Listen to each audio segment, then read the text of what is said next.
नमस्कार, knocking-news.com में आपका स्वागत है। आमतौर पे मैं समसामयिक विषयों पे टिप्पणियां करने से बचता हूं, क्योंकि जो हमारा समाज है वो दो भागों में बटा हुआ है। इधर की बात करो, उधर की बात करो, लोगों को लगता है कि सब हमारे जैसी बात करें।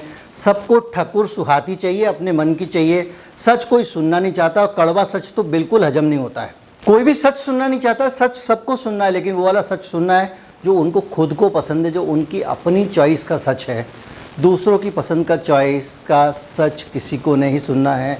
सच अगर आपके साथ है तो सच है, आपके साथ नहीं है तो वो झूठ का बच्चा है। ये बेसिक मानसिकता है। इसके चक्कर में आप कुछ देखिए, हैक तो सारे के सारे सब अपने ही सब्सक्राइबर, अपने ही लोग हैं, हमको प्यार करते हैं। तो कभी कभी लगता है किसी का दिल ना दुखाया जाए, अगर उसको यही अच्छा लग रहा है तो लगने दो। लेकिन कभी कभी लगता है कि जनहित में, देश हित में, और लोग कम से कम हमसे ये उम्मीद करते हैं कि हम सच बताएंगे। कुछ लोग ये भी उम्मीद करते हैं कि हम उनका मार्गदर्शन करेंगे। इसलिए मैं आज समसामयिक विषय पर लेकर आया हूँ। बहुत हिलाने वाला विषय है, बहुत गंभीर विषय है। विषय कश्मीर का है। कहीं मत जाइए, चैनल को सब्सक्राइब कर लीजिए। बहुत कड़वी और सच्ची बातें बोलने वाला हूँ आज। अगर आप चैनल को सपोर्ट करना चाहते हैं तो नीचे हमारा जो डिस्क्रिप्शन है उसमें हमारा UPI ID है। उस UPI ID के ज़रिए आप भुगतान कर सकते हैं। कुछ क्षणों में ही मैं हाजिर होता हूँ।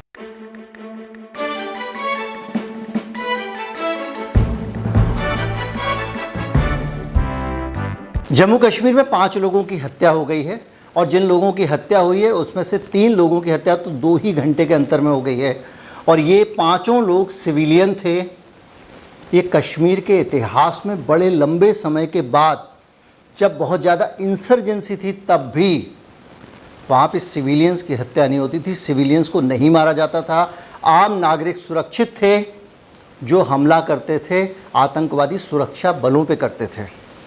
और अब हालत ये है कि सारे उठापटक के बीच में, दुनिया भर का डराने के बावजूद, जिस आदमी ने जम्मू कश्मीर नहीं छोड़ा था, लोगों का वह इलाज करता था, केमिस्ट की दुकान चला था, उसको भी मार दिया गया है। एक व्यक्ति बिहार से वहाँ नौकरी करने गया था, उसको भी मार दिया गया है। सिविलियंस बीच बीच में मारे जाते रहे हैं। ऐसा नहीं है कि सिविलियंस की हत्या ना हुई हो, लेकिन वो ज़्यादातर उन मामलों में होता था कि सुरक्षा बलों पर हमला किया, सिविलियन चपेट में आ गए, या वो सुरक्षा बलों के साथ जा रहे थे, उनके लिए काम कर रहे थे, ग्रेनेड फेंका, गलत निशाने पर चला गया। अन्यथा जो आम लोग थे कश्मीर के रहने वाले, उनको कभी भी इस इंसर्जेंसी के इतिहास में निशाना नहीं बनाया गया, बल्कि कई बार चित्ती सिंहपुरा जैसे कांड हुए जिसमें कि सिविलियंस पे हमला हुआ। बाद में जांच करने पर पाया गया कि काम सुरक्षा बलों ने किया था, और बदनाम करने के लिए उनकी जो भी साजिश रही होगी या जो भी खेल रहा होगा। बहरहाल अपने देश के सुरक्षा बल हैं। अगर कोई कुछ बोलेगा तो ह्यूमन राइट्स की बात करेगा तो दुश्मन कहलाया जाता है। इसलिए उस पर मैं ज़्यादा टिप्पणी नहीं करूँगा, लेकिन सच तो कड़वा होता है, फिर भी मैं नहीं बोलूँगा।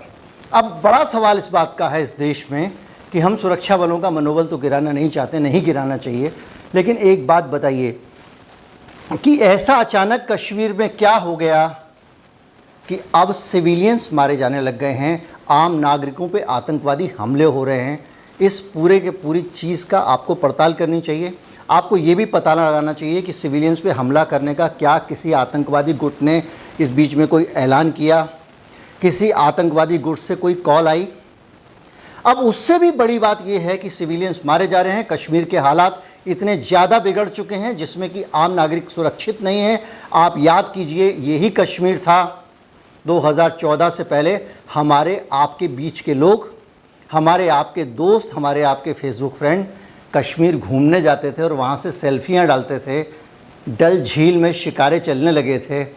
लोग बेधड़क कश्मीर घूम कर आते थे और लौटकर यहाँ बताया करते थे कि कश्मीर कैसा लगा, वहाँ बहुत शांति है। वहाँ के लोग हालांकि भारत को पसंद नहीं करते हैं, लेकिन जब हम जाते हैं तो हमको कोई दिक्कत नहीं हुई, व्यक्तिगत तौर पे किसी ने कोई नुकसान नहीं पहुँचाया। ये सब फीडबैक हम सब लोग उस समय सुनते रहे हैं। उसके बाद अचानक क्या हुआ, और उसके बाद जो अचानक हुआ वो हम सब जानते हैं, और वो ये हुआ कि कश्मीर को पूरी तरह उथल पुथल कर दिया गया। दरअसल हिंदुस्तान में एक ऐसी पॉलिटिकल फोर्स आई है, एक ऐसी राजनीतिक पार्टी आई है जिसको शांति से रहना पसंद नहीं है। जो चल रहा है वो ही गलत है, क्योंकि वो एक कॉन्स्पिरेसी थ्योरी के बैकग्राउंड से आते हैं। जिनको आज तक जो इतिहास में लिखा गया वो गलत लगता है, जितने नेता रहे हैं वो सब गलत लगते हैं, जितने देशभक्त रहे हैं वो सब गलत लगते हैं। इस देश की किताबों में जो लिखा है वो गलत लगता है, जो सबूत हैं वो गलत लगते हैं, और वो अपनी कुछ कुछ काल्पनिक कहानियाँ लेके घूमते रहते हैं जिसके आधार पर वो सबको झूठा ठहराते रहते हैं। तो जब आपको सभी कुछ गलत लगेगा दुनिया में और सबको नेगेटिविटी का ज्ञान देते हैं, हालत ये है कुछ नहीं तो प्लानिंग कमीशन का नाम ही बदल दो, योजना आयोग का, बहुत नीति आयोग नाम रख दो तो लोगों को बहुत बड़ा लग जाएगा। कुछ नहीं, गांधी जयंती के दिन गांधी गांधी लोग बहुत करते हैं तो स्वच्छता अभियान चला दो। कुछ करना है, कुछ करने के लिए नोटबंदी कर दो, और नोटबंदी करने के बाद में आप 3 बहाने बनाते हो। इससे काला धन खत्म हो जाएगा, इससे आतंकवाद खत्म हो जाएगा, इससे भ्रष्टाचार खत्म हो जाएगा। कहाँ पे खत्म हुआ आज हम पूछ सकते हैं, क्योंकि अब कई साल बीत चुके हैं। आज तक सरकार नोटबंदी के फ़ायदे बताने की स्थिति में नहीं है। आज तक वो फ़ायदे नहीं बता सकी। वो ये भी नहीं बता सकी कि उसने नोटबंदी की क्यों थी, क्योंकि जिस बात को लेकर उसने नोटबंदी की थी वो सारी बातें बेसिर पैर की थी। जो बड़ा मोटा काला धन होता है वो कोई भी आदमी कैश में नहीं रखता है। 5 करोड़, 10 करोड़, 20 करोड़, ज़्यादातर पैसा कहाँ रखा जाता है ये हाल में अभी आपने देख लिया। पेंडोरा केस आया, उसके बाद पहले पनामा केस आया था, आपको पता चल गया कि इस देश का काला धन कहाँ रखा जाता है। ये पहले से पता था, और काले धन को रोकने के लिए ये जो ऑफशोर कंपनियां हैं इनको लगाम लगाने के लिए कुछ हुआ इतने सालों में क्यों नहीं हुआ? क्योंकि अनिल अंबानी जैसे लोग वहाँ अपना पैसा रखते हैं। ये सारे के सारे जो देशभक्त टाइप के लोग हैं उनके नाम निकल के आ रहे हैं। उन पे भी नहीं जाओगे आप तो आपको सीधे सीधे फिर से मैं कश्मीर पे लेके आता हूँ। सारी कहानियाँ एक दूसरे से जुड़ी हुई हैं, इसलिए ज़रा इधर उधर हो जाता हूँ, माफ़ कीजिएगा। कुल मिला के कश्मीर में आपने जिस तरह की उठापटक मचाई, आपने कहा हम 370 हटा देंगे। बहुत सारे नौजवान आप में से बहुत सारे होंगे जो वहाँ पे अपनी ससुराल बनने का सपना देख रहे थे। जम्मू कश्मीर में शादी कर पाऊँगा, कितने लोगों ने शादी की है। बहुत सारे लोग सोच रहे थे कि वहाँ कश्मीर में पंडितों की लावारिस प्रॉपर्टी पड़ी हुई है, जाके खरीद लूँगा। कोई कह रहा था, बिल्डर बयान दे रहे थे सरकार को खुश रखने के लिए, चोर बिल्डर जिनको अदालतों ने सजाएं सुनाई हैं, जिनकी बिल्डिंगें गिराई जा रही हैं, वो बयान दे रहे थे वहाँ पे आप रियल एस्टेट प्रोजेक्ट आ सकेंगे। प्रोजेक्ट नहीं आने वाले थे, आपके सामने एक प्रोजेक्शन दिया जा रहा था। हर बार आपके सामने एक ऐसा ही भुलावा रखा जाता है, एक ऐसा ही प्रोजेक्शन आता है, ये वाला हसीन सपना देख लो मुंगेरी लालो, अब भविष्य में तुमको ये मिलने वाला है, और उसकी जगह अगर मिलता है तो बाबा जी का ठुल्लू मिलता है। 10 मामले आप उठा के देख लीजिए। सिर्फ कश्मीर नहीं है, सिर्फ नोटबंदी नहीं है, जो सड़कों पे आप ही को डंडा चला के आपके ऊपर मोटे मोटे हज़ारों लाखों के चालान किए जा रहे हैं। इन चालान को लाने से पहले भी आपको यही कहा गया था कि सड़कों पे दुर्घटनाओं से मौत कम हो जाएंगी। NCRB का डाटा उठा के देख लीजिए, अभी हाल में जारी हुआ है। लॉकडाउन के बावजूद जब लंबे समय तक लोग घरों से नहीं निकले, उसके बावजूद दुर्घटनाओं का स्तर स्वयं देख लीजिए, और उसके बावजूद आपको लगता है कि आपको उल्लू बना के ठुल्लू नहीं पकड़ा गया, तो ये आपकी अपनी गलतफहमी है। ऊपर से क्या होता है, आप याद कीजिए कि किस किस तरह से कश्मीर में पूरा खेल किया गया। उसको तोड़ दिया गया, उसकी जगह पे केंद्र शासित प्रदेश बना दिया गया। और फारूक अब्दुल्ला ने जब ये कहा कि कश्मीर को अगर जीतना है तो कश्मीर के लोगों के अंदर एक विश्वास का वातावरण बनाना पड़ेगा, कश्मीर के लोगों को ये बताना पड़ेगा कि भारत गैर नहीं है, जो कि वो धीरे धीरे समझने लगे थे। तरह तरह की बातचीत और पीस प्रोसेस से आपने आखिर में अपनी देश की फ़ौज है माना, बहुत ताकतवर फ़ौज है माना, अच्छों के दांत खट्टे कर सकती है ये भी माना। लेकिन उस फ़ौज का डर दिखाकर आपने मन की तो कर ली, जो डिफरेंट करने की आपकी आदत है वो तो आपने कर लिया, लेकिन उस डिफरेंट के परिणाम जब तक आपकी फ़ौज खरीदी तब तक तो ठीक था, और अब आने शुरू हो गए, और इतने घटिया आ रहे हैं कि कश्मीर के कभी भी आतंकवाद को सिविलियंस पे हमले करते हुए नहीं देखा गया है। आरोप लगे हैं, कश्मीर की पंडितों का पलायन उत्पीड़न के आरोप लगे हैं, उस आरोप पे बहुत सारी सफाइयाँ भी आई हैं, सब कुछ आया है, लेकिन ऐसे करके लोगों को मार दिया जाए ये तो बहुत लंबे समय बाद हुआ है। और उस पर भी क्या होता है, सोशल मीडिया पे निर्लज्ज लोग आपसे सवाल पूछ रहे हैं कि कहाँ गए मानवाधिकार वाले। बहुत मानवाधिकार करते थे, ये आपने सुना होगा। इनको मानवाधिकार का एम नहीं पता, ये वहाँ पे मानवाधिकार पे सवाल पूछते हैं। मानवाधिकार क्या है? मानवाधिकार इनको पता होना चाहिए। अगर कुछ एक सुन रहे हैं तो मैं इनको बता दूं, मानवाधिकार यानी ह्यूमन राइट एक इंसान के इंसान होने की गारंटी मांगता है। वो कहता है इंसान को इंसान समझो। भारत का संविधान और उसके पूरे मूल अधिकार मानवाधिकार ही हैं। एक फ्री ट्रायल हो, कम से कम कोर्ट के सामने जाके सचमुच में अपराधी है या नहीं है, या उसे फंसा रहा है कोई आदमी, इस बात को लेकर मुकदमा चले और उसको जीतना है या हारना है इसका फैसला हो अदालत के सामने, ये मानवाधिकार है। आप उठा के उसको गोली से उड़ा देते हैं, ये मानवाधिकार नहीं है। आप एक आदमी को जज बना देते हैं, मानवाधिकार नहीं है। नाम नहीं लूँगा, बहुत सारे लोग पकड़े गए हैं फर्जी मुठभेड़ करते हुए कश्मीर में। सैकड़ों लोगों को आपने आतंकवाद के झूठे आरोप में फंसा दिया है। और हमारे पास में साध्वी प्रज्ञा का उदाहरण है।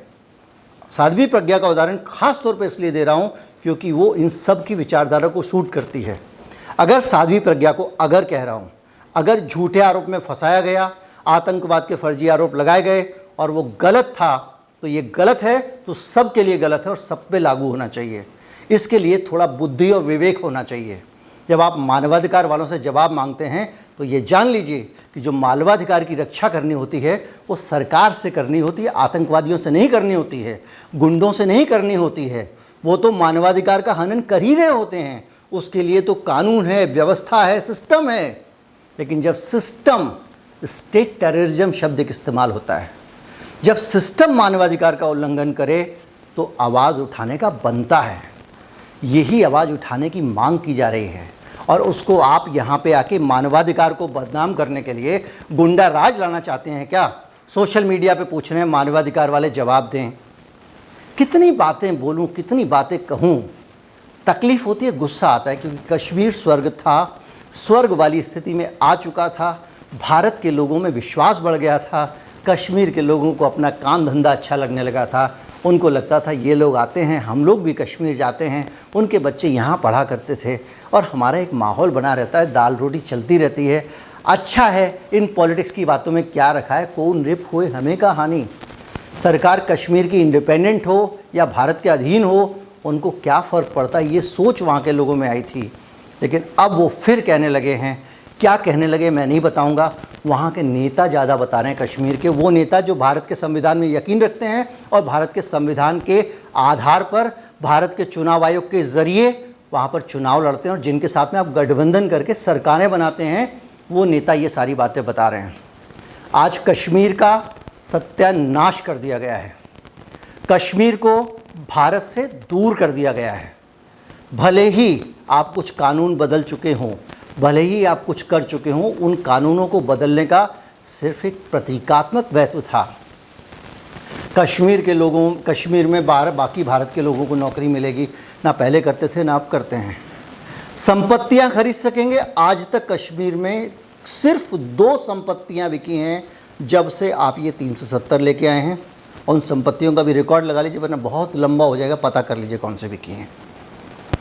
कुल मिला के हालात गंभीर हैं और ये जो सिविलियंस की हत्या हुई है, ये उस गंभीरता का एक इंडिकेटर है, एक मीटर है, जिसके ज़रिए आप समझ सकते हैं कि कश्मीर में भी हमको बड़े बड़े सपने दिखाए गए थे दूसरी चीज़ों की तरह, चाहे वो नोटबंदी की तरह हो या किसी की तरह, या आजकल जो किसान आंदोलन में डबल इनकम हो जाएगी वाले सपने दिखाए जा रहे हैं, या CAA में एक सपने दिखाए जा रहे थे कि NRC में किसी की नागरिकता नहीं जाएगी। 19,000 लोगों की नागरिकता खतरे में है, जिसमें 12,000 हिंदू हैं, खतरे में है। उनको कहा गया है फॉरेनर्स ट्रिब्यूनल में जाके आप अपील करिए।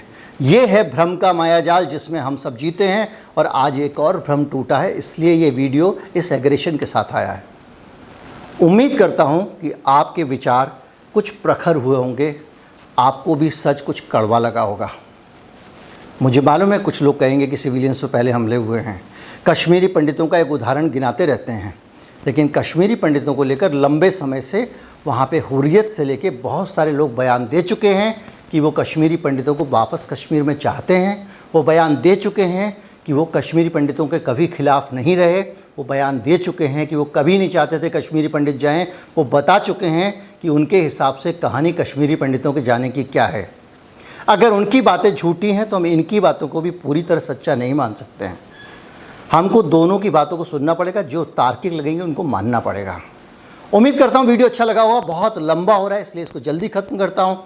ज़्यादा से ज़्यादा लोगों तक ये वीडियो पहुँचाएँ, लोगों को समझ में आना चाहिए कि इस देश में क्या हो रहा है। नमस्कार, जय हिंद।